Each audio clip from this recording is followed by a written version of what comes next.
तो चलिए अभी इस क्लास में हम बात करने वाले हैं आगे। इंटरफेस हमने पढ़ लिया है। इंटरफेस में हमने कहा कि भाई अगर कोई सेल G1 के बाद एस के बाद G2 फिर prophase metaphase anaphase telophase complete करके दोबारा इधर आएगी, है ना, तो हम कहेंगे कि यहाँ पर G1 फेज में उसको एंटर करना है आने पर M फेज के बाद, और फिर उसके बाद अगर डिवीजन करना है तो S फेज में जाएगी, और अगर डिवीजन नहीं करना तो G1 फेज में ही रुक जाएगी। अब G1 फेज में कैसे रुक जाएगी उस पर थोड़ी बात कर लेते हैं हम।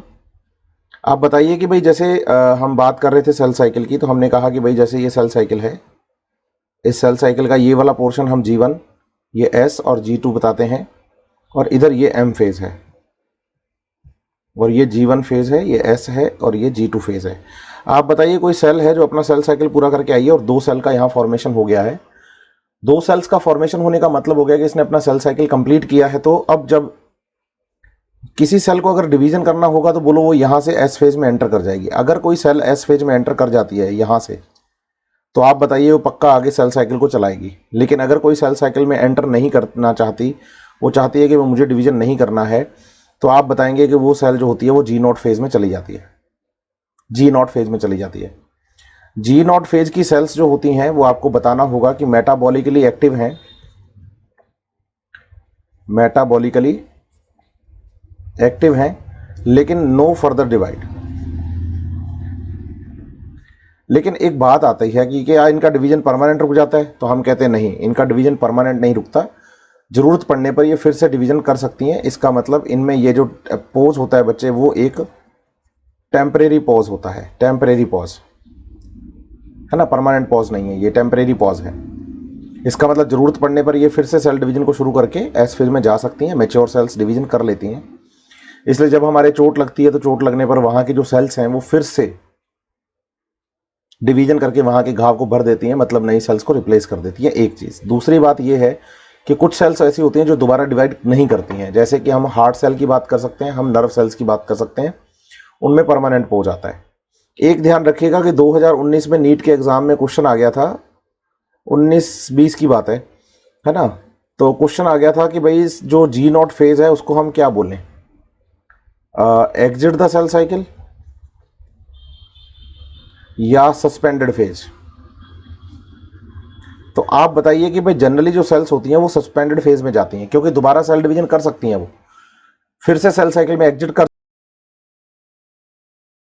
में से एक चूज करना हो आपको तो आप सस्पेंडेड को चूज करिएगा, एग्जाम में पहले आ चुका है। और एनसीईआरटी में बच्चा कहता है एग्जिट लिखा हुआ, तो एनसीईआरटी में एग्जिट द सेल साइकिल नहीं लिखा हुआ, एग्जिट द G1 लिखा हुआ है, आप अगर एनसीईआरटी पढ़ेंगे तो। और आपको आंसर अगर पूछा जाए कि भाई क्या आंसर देंगे हम G0 फेज के लिए, तो आप बताइएगा सस्पेंडेड फेज आपको नाम आंसर देना है। बाकी बातें इसके बारे में हम कंप्लीट कर चुके हैं। अब हम बात करने वाले हैं बच्चे M फेज की। जब G0 फेज के बाद हम आगे पढ़ने की कोशिश करते हैं सेल साइकिल को, तो अब हमें पढ़ना होता है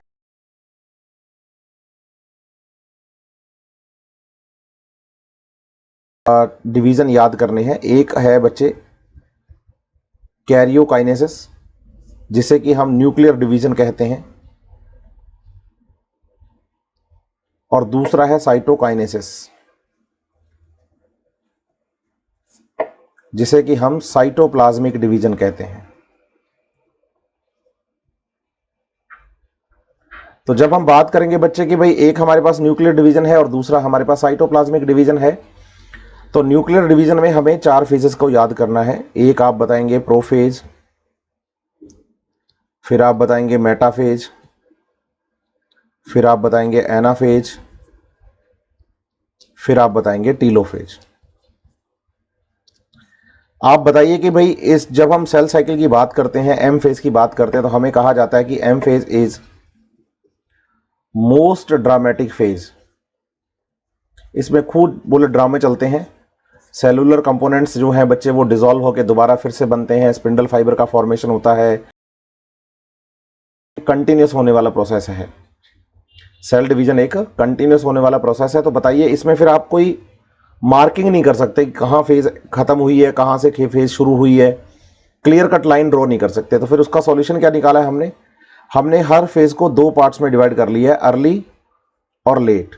ऐसे ही मेटाफेज को भी एक अर्ली और लेट, ऐसे ही एनाफेज के बारे में भी अर्ली और लेट, ऐसे ही टीलोफेज के बारे में भी अर्ली और लेट, ऐसे हमने अर्ली लेट में डिवाइड कर लिया। तो आप बताओ, एक का अर्ली दूसरे का, हाँ एक का लेट दूसरे का अर्ली, मतलब जो लेट प्रोफेज होगा वो अर्ली मेटाफेज होगा, और जो लेट मेटाफेज होगा वो अर्ली एनाफेज होगा, और जो लेट एनाफेज होगा बच्चे वो अर्ली टीलोफेज होगा।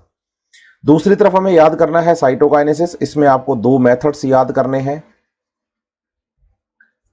फर्स्ट मेथड आपको याद करना है सेल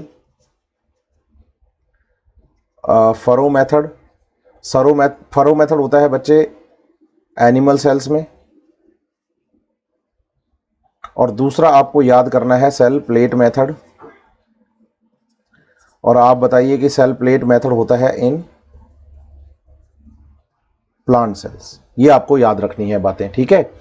अब आप बताएं कि जब हम इनके बारे में यहां बातचीत कर रहे हैं तो सबसे पहले हम किसको पढ़ना शुरू करेंगे? प्रोफेज को। जैसे ही आप एम फेज में आते हैं तो आप प्रोफेज की बात करते हैं, और आप बताइए इन फेजेस के बीच में कोई क्लियर कट लाइन तो है नहीं।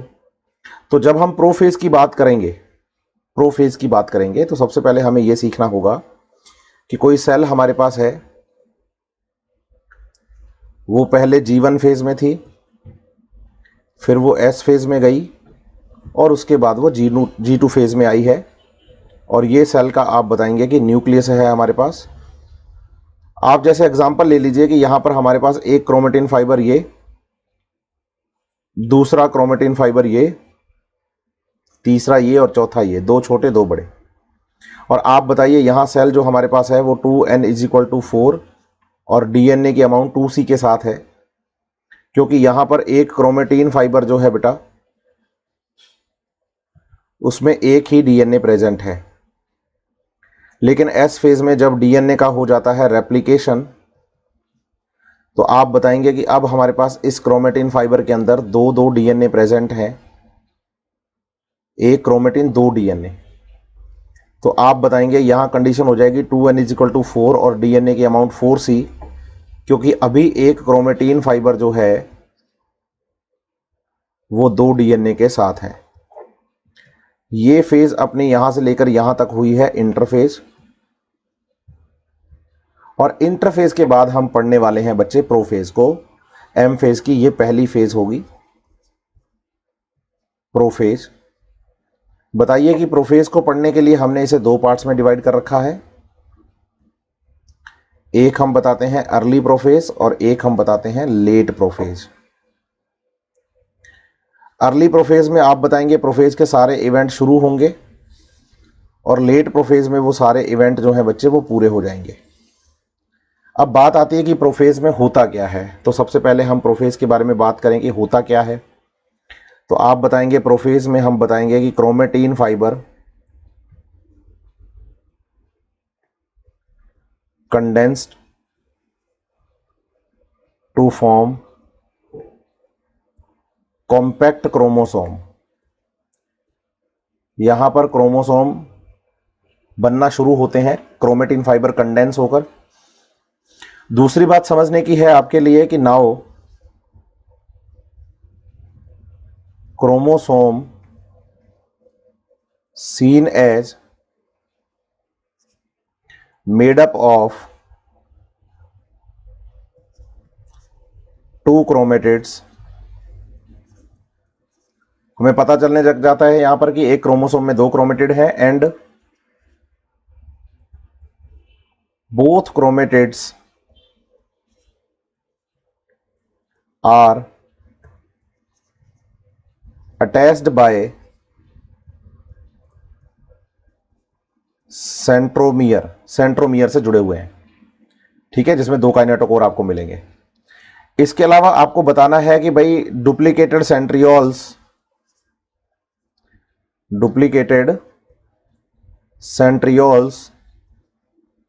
Move to opposite poles and spindle fibers form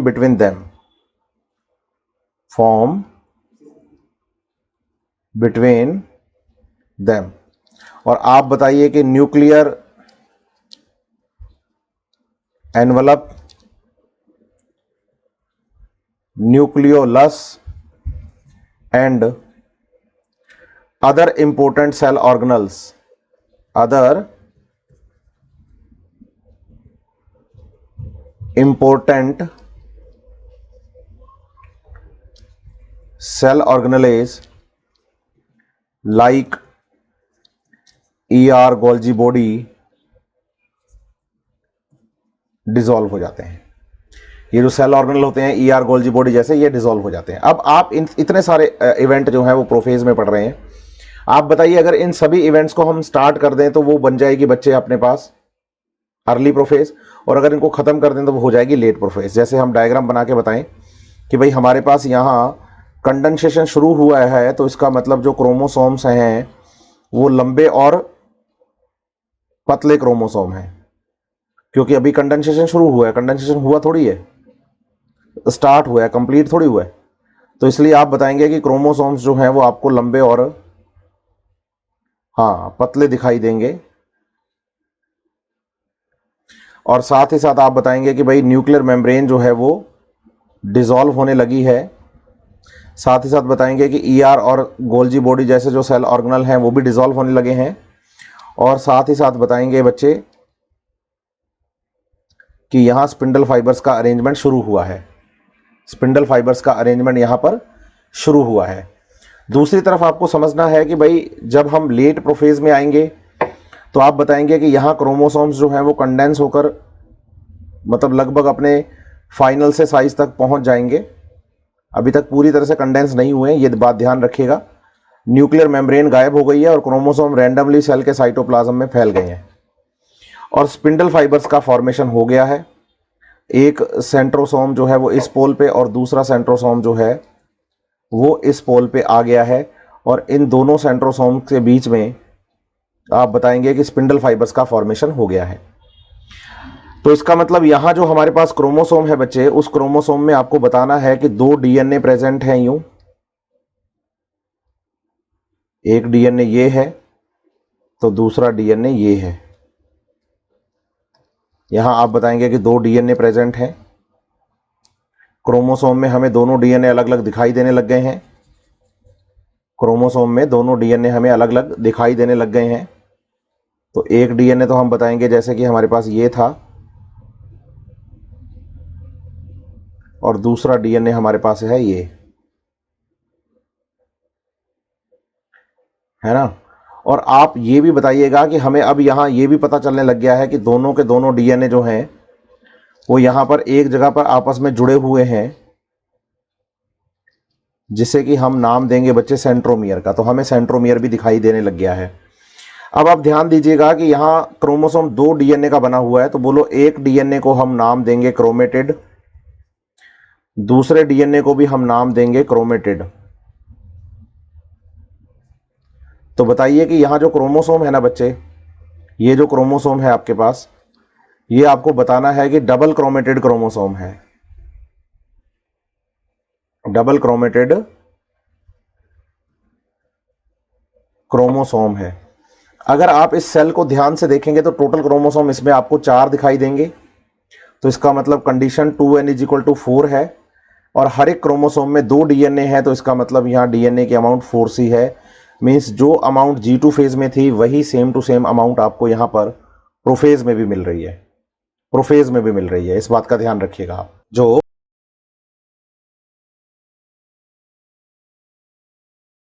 तो जो सेंट्रियोल्स होते हैं ना बच्चे, ये ऑपोजिट पोल पर जो सेंट्रियोल आए हैं, उनके चारों तरफ कुछ माइक्रोट्यूब्यूल्स अरेंज हो जाते हैं। इन माइक्रोट्यूब्यूल्स को नाम दिया जाता है बेटा एस्टर्स।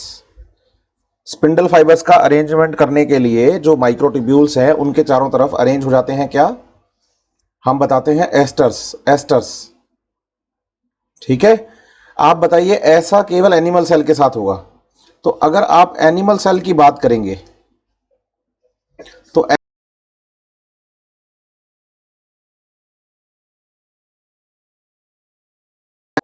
सेल डिवीजन कहेंगे। क्यों?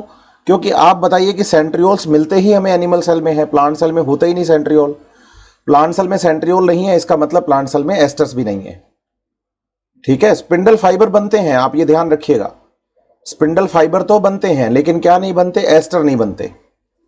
तो प्रोफेज के अंदर आप बताइए, एक स्ट्रक्चर हमें याद करनी है, जिसे हम नाम देते हैं स्पिंडल अपरेटस। उस स्पिंडल अपरेटस में क्या क्या आएगा?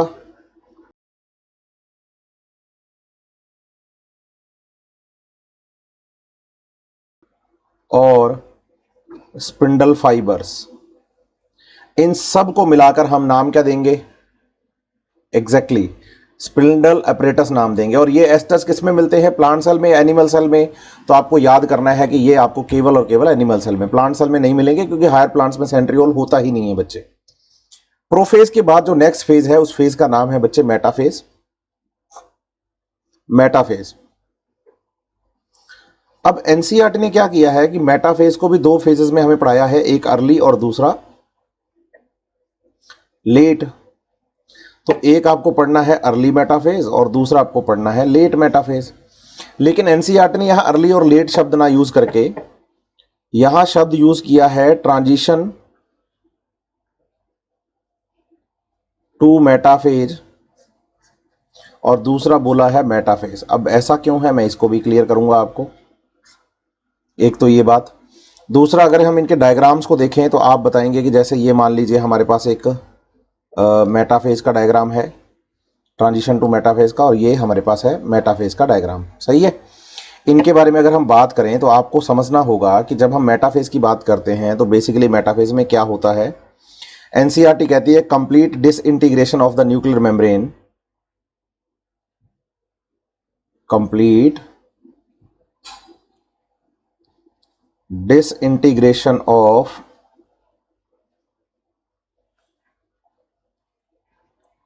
Nuclear membrane is start of metaphase. सही है। दूसरा आपको यहां बताना है कि क्रोमोसोम्स फुल्ली कंडेंस्ड होते हैं, पूरी तरह से कंडेंस आके होके अपने शेप में आ जाते हैं। तीसरा आपको बताना है कि chromosomes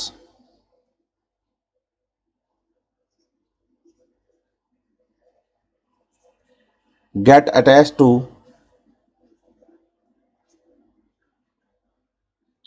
spindle fibres by the help of centromere. Centromere की हेल्प से क्रोमोसोम्स स्पिंडल फाइबर पर जुड़ गए हैं। और आप बताएं all the chromosomes are arranged at equator of the cell. Cell के इक्वेटर पर क्रोमोसोम्स अरेंज हो जाते हैं। ठीक है। अब इसको कैसे समझना है मैं आपको बताता हूं। ट्रांजिशन टू मेटाफेज में हम बताएंगे कि जो क्रोमोसोम्स ये सेल के साइटोप्लाज्म में रैंडमली यहां फैल गए थे ना, ये क्रोमोसोम्स अब आप बताएंगे कि भाई अपने सेंट्रोमियर की हेल्प से स्पिंडल फाइबर पर जुड़ चुके हैं। देखो आप, ये सेंट्रियोल, इसके चारों तरफ ये एस्टर्स, ये सेंट्रियोल्स, और इनके चारों तरफ ये एस्टर्स। और आप बताएंगे कि ये अपने स्पिंडल फाइबर जो हैं बच्चे, उन पर जुड़ गए हैं सेंट्रोमियर की हेल्प से, यूं। अब अगर आप देखेंगे कि दोनों पोल से सेंट्रोमियर स्पिंडल फाइबर जो है वो क्रोमोसोम के साथ जुड़ गए हैं उसके सेंट्रोमियर पर आकर, तो आपको यहां ध्यान देना होगा कि दो स्पिंडल फाइबर, एक पोल से और दूसरा दूसरे पोल से। देखो ध्यान दो आप डायग्राम में, ये जैसे इस पोल से स्पिंडल फाइबर इस क्रोमोसोम तक ये जुड़ा, बोलो ये छोटा है, छोटा है। लेकिन यहां से इस पोल तक जो स्पिंडल फाइबर आया, बोलो ये लंबा है। ऐसे ही इस क्रोमोसोम के लिए इस पोल के साथ जो स्पिंडल फाइबर है ये छोटा है, लेकिन यहां से लेकर यहां तक जो स्पिंडल फाइबर है बच्चे ये लंबा है। ऐसा ही इनके साथ है, ये स्पिंडल फाइबर छोटा है और ये स्पिंडल फाइबर लंबा है। ऐसे ये स्पिंडल फाइबर छोटा है और ये स्पिंडल फाइबर लंबा है। बोलो जो स्पिंडल फाइबर छोटे होते हैं वो लंबे हो जाते हैं और जो लंबे होते हैं वो छोटे हो जाते हैं। कैसे? आपको बताना है कि जो स्पिंडल फाइबर बनते हैं बच्चे, वो बनते हैं माइक्रोट्यूब्यूल्स के आपस में जुड़ने के कारण। तो आप बताइए कि यहां पर बहुत सारे माइक्रोट्यूब्यूल्स आपस में ये जुड़ गए हैं, तो बताएंगे कि ये एक स्पिंडल फाइबर है। स्पिंडल फाइबर में बहुत सारे क्या जुड़ गए हैं, तो बताओ माइक्रोट्यूब्यूल्स। अब आप इस बात को समझिए कि अगर स्पिंडल फाइबर को आपको लंबा करना है तो आप बताइए कि लंबे स्पिंडल फाइबर का मतलब हो गया उसमें माइक्रोट्यूब्यूल्स जुड़ गए हैं, और बताइए कि किसी अगर माइक्रोट्यूब्यूल को आपको छोटा करना है तो उसमें से माइक्रोट्यूब्यूल्स हट जाते हैं। तो अगर माइक्रोट्यूब्यूल्स ऐड कर दोगे तो स्पिंडल फाइबर लंबा हो जाएगा, अगर निकाल दोगे तो स्पिंडल फाइबर छोटा हो जाएगा। तो बताओ माइक्रोट्यूब्यूल्स को ऐड किया तो आप बताइए स्पिंडल फाइबर हाँ लंबा हो जाएगा, और अगर बच्चे आपने यहां पर माइक्रोट्यूब्यूल्स को रिलीज कर दिया तो बताइए कि जो स्पिंडल फाइबर है बच्चे वो स्मॉल हो जाएगा, छोटा हो जाएगा। ठीक है, अब आप समझिए, जब हम अर्ली और लेट प्रोफेज की बात करते हैं तो आपको यहां ध्यान देना होगा, मेटाफेज की बात करते हैं, ट्रांजिशन टू मेटाफेज की, तो मेटा का मतलब होता है mid of the cell, mid of the cell, और फेज मतलब एक ऐसी फेज जिसमें क्रोमोसोम्स सेल के बिल्कुल इक्वेटर पर मिड में जाकर अरेंज हो जाएं। बोलो यहां पर क्रोमोसोम्स जो इक्वेटर पर आए हैं ना बेटा, वो इक्वेटर पर आते हैं कब? बोलो जब स्पिंडल फाइबर उनको लेकर आएगा। तो बताएंगे कि भाई इक्वेटर पर तो अब आए हैं क्रोमोसोम, क्या क्रोमोसोम स्पिंडल फाइबर पर जुड़ते ही इक्वेटर पर आ जाते हैं? बोलिए नहीं, पहले क्रोमोसोम स्पिंडल फाइबर पर जुड़ेंगे, फिर स्पिंडल फाइबर क्या है कि इनको अपने इक्वेटर पर लेकर आएंगे, सेल के इक्वेटर पर लेके आएंगे। बोलो जो स्पिंडल फाइबर तो होंगे छोटे वो लंबे हो जाएंगे, और जो स्पिंडल फाइबर होंगे लंबे वो छोटे हो जाएंगे, जिससे कि क्रोमोसोम सेल के इक्वेटर पर आकर अरेंज हो जाएंगे। अब आप बताइए कि भाई इसमें आपको पास दो स्पिंडल फाइबर हैं, एक स्पिंडल फाइबर जो इस पोल से यहां तक आएगा और दूसरा इस पोल से जो यहां तक जाएगा। इसका मतलब एक क्रोमोसोम पर दो स्पिंडल फाइबर जुड़े हुए हैं, एक एक पोल से एक क्रोमेटिड तक और दूसरा दूसरे पोल से क्रोमेटिड तक। एक आप बताएंगे एक पोल से एक क्रोमेटिड तक, और दूसरा आप बताएंगे एक पोल से दूसरे क्रोमेटिड तक, है ना। मैं यहां थोड़ा सा स्पेस बना लूं ताकि मैं आपको चीजें अच्छे से समझा पाऊं। चलिए, तो ये फेज चल रही है ट्रांजिशन टू मेटाफेज। अब मैं आपको बताऊं, इक्वेटोरियल प्लेट पर जब आप क्रोमोसोम्स को लेकर आए हैं तो आप बताएंगे कि भाई जैसे ये एक हमारे हमारे पास क्रोमोसोम का क्रोमेटिड है, ये दूसरा क्रोमोसोम का क्रोमेटिड है, तो आप बताइए यहां पर दो क्रोमेटिड हैं, दो प्रोटीन लेयर हैं, तो बताएंगे एक डीएनए तो है हमारे पास ये और दूसरा डीएनए हमारे पास है ये, ऐसे। तो आप बताओगे कि एक एंड से एक स्पिंडल फाइबर आएगा और दूसरे एंड से दूसरा स्पिंडल फाइबर आएगा। बताइए क्रोमोसोम पर जो दो क्रोमेटिड होते हैं उनके पास एक एक प्रोटीन डिस्क होती है, इस प्रोटीन डिस्क को नाम देंगे आप kinetochore, kinetochore.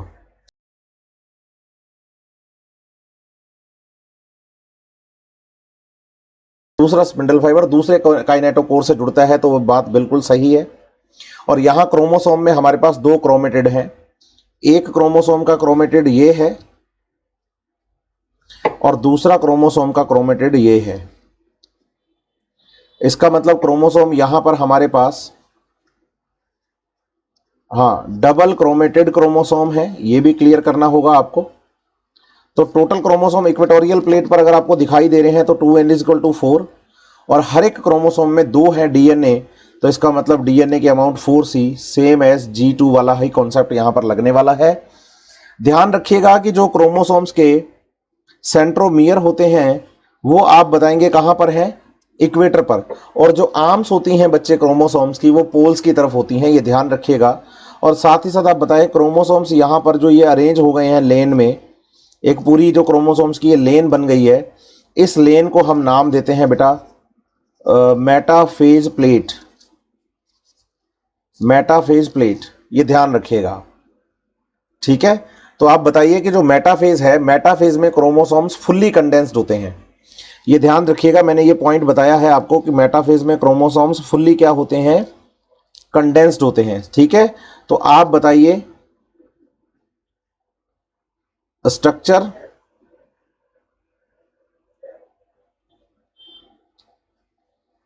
And numbers of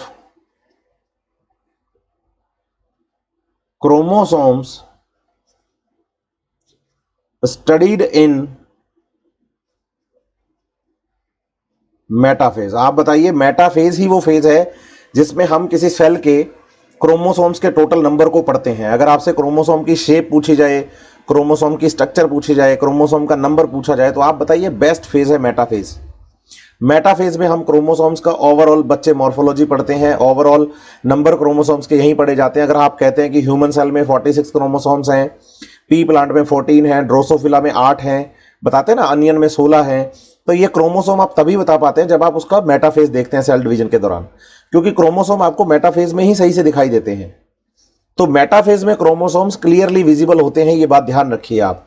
ये एनसीईआरटी की सारी लाइनें लाइन टू लाइन आप इसको पढ़ेंगे तो आपको बहुत मजा आएगा बच्चे, एक एक चीज आपकी क्लियर हो जाएगी एनसीईआरटी से। इवन मैंने ये जो आपको बताया ना कि एक पोल से एक स्पिंडल फाइबर, दूसरे पोल से दूसरा स्पिंडल फाइबर 2 काइनेटोकोर के साथ जुड़ता है, ये बात भी एनसीईआरटी में एज इट इज मेंशन है, आप अच्छे से इसको तैयार करिएगा।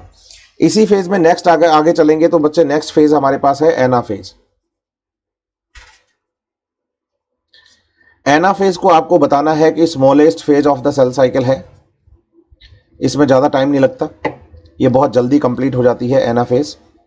एनाफेज में भी वही आपको 2 चीजें याद कर ली हैं, एक अर्ली एनाफेज और दूसरा लेट एनाफेज। अगर डायग्राम बना के देखेंगे तो और अच्छे से समझ पाएंगे। ये जैसे एनाफेज है हमारे पास, एनाफेज में क्या होता है, एनाफेज में आप बताइए कि जो अभी आपके क्रोमोसोम्स इक्वेटर पर अरेंज थे, इनका आपको बताना है कि centromere split and both daughter chromatids are separate. और आप बताइए कि ये एक एंजाइमेटिक प्रोसेस है, ये ध्यान रखिएगा आप। क्रोमोसोम के सेंट्रोमियर का अपने काइनेटोकोर्स में स्प्लिट हो जाना, क्रोमोसोम के सेंट्रोमियर का अपने क्रोमेटिड्स में अलग अलग हो जाना, या सेंट्रोमियर का काइनेटोकोर में अलग हो जाना, एक एंजाइमेटिक प्रोसेस है जहां पर सेपरेज एंजाइम काम करता है। बहुत सारे बच्चे इसको ऐसे याद कर लेते हैं कि भाई ये हुआ कि स्पिंडल फाइबर्स ने इनको अपोजिट पोल्स की तरफ खींचा, अपोजिट पोल्स की तरफ खींचा, और जैसे स्पिंडल फाइबर अपोजिट पोल्स की तरफ इनको खींचेंगे तो ये अपने अपने सेंट्रोमियर से दोनों क्रोमेटिड्स अलग हो जाएंगे, लेकिन ऐसा नहीं होता है, ये बात ध्यान रखिएगा आप बताइएगा कि जब इक्वेटर पे अरेंज होते हैं तो उसके बाद एक एंजाइम काम करता है, और वो एंजाइम क्या करता है बच्चे की, सेंट्रोमियर को स्प्लिट करता है। दूसरी बात आपको बताना है कि नाउ जो डॉटर क्रोमेटिड्स हैं move towards opposite poles by spindle fibres. अब स्पिंडल फाइबर्स इनको क्या करेंगे, अपोजिट पोल्स की तरफ लेकर जाएंगे। स्पिंडल फाइबर छोटे होने लगेंगे, छोटे होने लगेंगे तो बोलो क्रोमेटिड्स जो हैं वो अपने अपोजिट पोल्स की तरफ आ जाएंगे। देखो आप, क्रोमेटिड्स जो हैं वो अपोजिट पोल्स की तरफ आएंगे। तो आप बताइए कि अपोजिट पोल्स की तरफ इनको कौन लाएगा, तो आप बताएंगे इनको अपोजिट पोल्स की तरफ लाने का काम, हाँ, स्पिंडल फाइबर्स का है, स्पिंडल फाइबर्स का। और ध्यान दीजिएगा कि अब कंडीशन चेंज हो गई है, अब कंडीशन ये चेंज हो गई है कि काइनेटोकोर टूवर्ड्स द पोल। अब देखो इसका जो काइनेटोकोर है बच्चे वो पोल की तरफ है ना, पोल की तरफ है, बट आर्म्स ऑफ क्रोमोसोम किस तरफ हैं, तो बताइए टूवर्ड्स इक्वेटर, इक्वेटर की तरफ है, इक्वेटर की तरफ है। मेटाफेज में ये कहानी थोड़ी अलग थी, वहां क्या था कि आर्म्स जो थी वो पोल्स की तरफ थे, और जो सेंट्रोमियर था वो क्रोमोसोम्स का बिल्कुल इक्वेटर पर था। लेकिन जब हम आते हैं एनाफेज में तो एनाफेज में हम बताते हैं कि अब आर्म्स जो है वो तो इक्वेटर की तरफ है, देखो आप आर्म्स इक्वेटर की तरफ दिखेंगे आपको, लेकिन जो काइनेटोकोर होंगे ना बच्चे वो होंगे किस तरफ, हाँ पोल्स की तरफ। ये ध्यान रखिएगा, इसकी स्पेशलिटी है, आपको ये ध्यान होना चाहिए, ठीक है। एनाफेज में, एनाफेज स्मॉलेस्ट फेज है, इसमें आप बताइए कि दोनों के दोनों क्रोमेटिड्स जो हैं वो एक दूसरे से अलग हो चुके हैं। ये क्रोमेटिड हमारे पास उसका काइनेटोकोर, ये उसका काइनेटोकोर, तो हमने कहा कि भाई ये वाला अलग हो गया है क्रोमेटिड और ये वाला भी अलग हो गया है क्रोमेटिड। तो इसका डीएनए ये था, इसका डीएनए ये था, और इनको अब अपोजिट पोल की तरफ बताइए कि स्पिंडल फाइबर खींच लेंगे ऐसे, सही है। तो ये बताएंगे कि ये एक क्रोमेटिड अलग हो गया और ये क्रोमेटिड अलग हो गया। अब आप बताओ कि भाई यहां पर जो क्रोमोसोम है वो अब double chromatid, single chromatid chromosome है, सिंगल क्रोमेटिड क्रोमोसोम है। और बताइए कि जब हम सिंगल क्रोमेटिड क्रोमोसोम की बात करते हैं ना बेटा, तो इसका मतलब हो गया कि एक क्रोमोसोम में अब एक ही डीएनए रह गया, one chromosome is equal to one DNA. तो आप अब ध्यान दीजिएगा कि हमारे पास लास्ट मेटाफेज तक 4 क्रोमोसोम में 8 डीएनए थे। अगर आप ध्यान दे पाए डायग्राम में, तो 1 क्रोमोसोम, 2 क्रोमोसोम, 3 क्रोमोसोम, 4 क्रोमोसोम, लेकिन इन 4 क्रोमोसोम्स में डीएनए 8 थे। लेकिन अभी आप देखिए बच्चे, हमारे पास 8 क्रोमोसोम में 8 डीएनए हैं। अगर आप काउंट करेंगे यहां पर, तो आप बताएंगे 1 क्रोमोसोम 1 डीएनए, 2 क्रोमोसोम दूसरा डीएनए, 3 क्रोमोसोम तीसरा डीएनए, 4 क्रोमोसोम चौथा डीएनए, 1 2 3 4। तो 4 क्रोमोसोम इस पोल पे 4 डीएनए, 4 क्रोमोसोम इस पोल पर 4 डीएनए, टोटल हो गए 4 और 4, आप बताइए 8 क्रोमोसोम 8 डीएनए। तो अब आप बताएंगे कि 2 अपने पास छोटे डीएनए हैं, 2 लंबे डीएनए हैं हर क्रोमोसोम के लिए, सही है। तो कंडीशन अब ये बैठेगी कि क्रोमोसोम नंबर आपके पास अब डबल हो जाएंगे। बोलो 4n इज इक्वल टू 8। पूरी सेल में अगर आप क्रोमोसोम के नंबर काउंट करें तो 4 इधर हैं और 4 इधर हैं। तो अब क्रोमोसोम डबल हो गए हैं आपके पास, 4 से 8 हो गए हैं क्रोमोसोम। लेकिन 8 क्रोमोसोम में डीएनए की अमाउंट तो वही चल रही है ना अभी भी, 4c, क्योंकि हमने 4c अमाउंट किसके लिए बोला था, बोलो 8 डीएनए के लिए। आप देखो यहां मेटाफेज तक 2n इज इक्वल टू 4 था, मतलब 4 क्रोमोसोम 8 डीएनए। और अब कंडीशन एनाफेज में सेंट्रोमियर स्प्लिट होने से हो गया है कि 8 क्रोमोसोम 8 डीएनए, 4c का मतलब हर डीएनए की 4 कॉपी है। तो आप बताएंगे कि अब अपने पास हो गया बच्चे यहां पर क्या, हाँ बताओ, डीएनए अमाउंट तो वही चल रही है जो एस फेज के बाद थी, G2 में, प्रोफेज में, मेटाफेज में, एनाफेज में सेम है। लेकिन एनाफेज में क्रोमोसोम नंबर डबल हो जाते हैं। कोई आपसे पूछे कि भाई क्रोमोसोम नंबर डबल कब होते हैं, तो आप बताइए एनाफेज में। और रीजन पूछे तो रीजन उसका आप बताइए कि due to splitting of the centromere, due to the splitting of the centromere chromosome number double हो गए हैं। दूसरी बात है कि भाई अगर आपको शेप स्टडी करनी हो क्रोमोसोम की, तो बताइए एनाफेज अच्छी फेज है। इसमें V shape chromosome, L shape chromosome, जे शेप क्रोमोसोम और आई शेप क्रोमोसोम पढ़ने हैं। वी मतलब होता है मेटासेंट्रिक, अगर शेप वी दिखती है आपको तो। एल मतलब होता है सब मेटासेंट्रिक क्रोमोसोम, जे मतलब होता है एक्रोसेंट्रिक क्रोमोसोम और आई मतलब होता है टीलोसेंट्रिक क्रोमोसोम। ये क्रोमोसोम्स की शेप के लिए, हालांकि एग्जाम में ऐसा क्वेश्चन नहीं आएगा, लेकिन आप अगर PYQs तो मिलेंगे नहीं आपको, लेकिन इधर उधर के जो एग्जाम में आप क्वेश्चन आते हैं, आपके कोचिंग के टेस्ट होते हैं या बुकलेट्स होती हैं जिनको आप सॉल्व करते हैं, उनमें अगर कभी मिल जाए कि एनाफेज कौन सी फेज है जिसमें VLJI शेप आपको क्रोमोसोम मिलते हैं, तो आप बताना एनाफेज में मिलते हैं, एनाफेज में मिलते हैं। ये NCERT आपकी कंप्लीट अच्छे से, एग्जाम के सारे क्वेश्चन भी, PYQs भी सॉल्व हो गए हैं। आगे बढ़ेंगे तो नेक्स्ट फेज जो हमारे पास आएगी बच्चे, उस फेज का नाम है टीलोफेज। आप बताइए टीलोफेज को हम रिवर्स ऑफ द प्रोफेज कहेंगे। प्रोफेज का ठीक रिवर्स है ये, मतलब जो कुछ भी आपने प्रोफेज में पढ़ा था उसका सब उल्टा कर देना है आपको यहां पर। जैसे हम बताएंगे कि भाई ये तो है अर्ली टीलोफेज और ये है लेट टीलोफेज। अर्ली टीलोफेज और ये अर्ली, ये लेट। तो इसमें आप बताएंगे कि भाई क्रोमोसोम क्लस्टर, यहां क्रोमोसोम क्लस्टर का मतलब है गुच्छे, कि भाई 4 का ग्रुप ऊपर, 4 का ग्रुप दूसरे पोल पे चला गया। Chromosome cluster arrived at opposite poles and lost their identity as a discrete element। मैं आपको ये समझाता हूं अब मैं क्या कहना चाहता हूं, ये एनसीईआरटी की लाइन है, ठीक है। बताइए कि जो क्रोमेटिड्स होते हैं वो अपोजिट पोल पर आ जाते हैं। एनसीईआरटी ये कहना चाहती है हमें कि जो क्रोमेटिड्स का क्लस्टर था वो अपोजिट पोल्स पर पहुंच गया, 4-4 क्रोमोसोम, बिल्कुल पहुंच गया। और इनके चारों तरफ बोलो न्यूक्लियर मेम्ब्रेन बनना शुरू हो जाएगी अब अर्ली टीलोफेज में। अब आप बताओ, अभी तक क्रोमोसोम्स जो थे ना बच्चे, वो हमें एज ए डिस्क्रीट एलिमेंट, मतलब अलग अलग एलिमेंट की फॉर्म,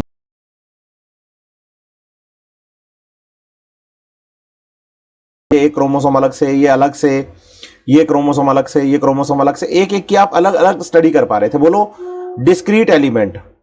एनाफेज में भी क्रोमोसोम्स जो थे बच्चे वो डिस्क्रीट एलिमेंट। लेकिन जैसे ही आप टीलोफेज में पहुंचे तो आप बताएंगे कि भाई यहां पर क्रोमोसोम्स डीकंडेंस होंगे to form thin chromatin fibres. इन पतले क्रोमेटिन फाइबर्स का फॉर्मेशन करने के लिए क्रोमोसोम डीकंडेंस होंगे। डीकंडेंस हो गए तो बोलो वो अपनी आइडेंटिटी कैसे खो चुके होंगे, डिस्क्रीट एलिमेंट वाली आइडेंटिटी वो खो चुके होंगे। अब तक वो अलग अलग दिख रहे थे, बोलो अब नहीं दिखेंगे।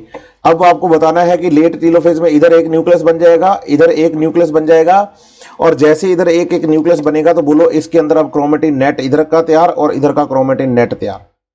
तो बोलो क्रोमेटिन नेट बनते ही ये यहां पर क्या बन गया है, तो हम बताएंगे यहां पर ये क्रोमेटिन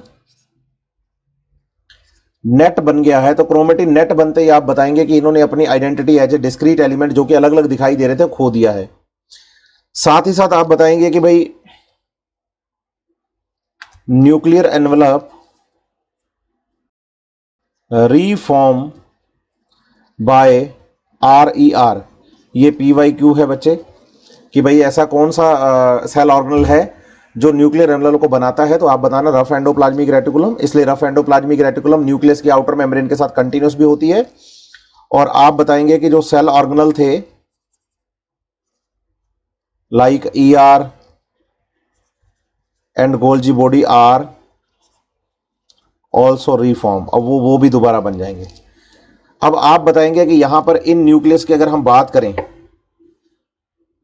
तो इनके अंदर क्या होगा कि भाई एक क्रोमेटीन जो है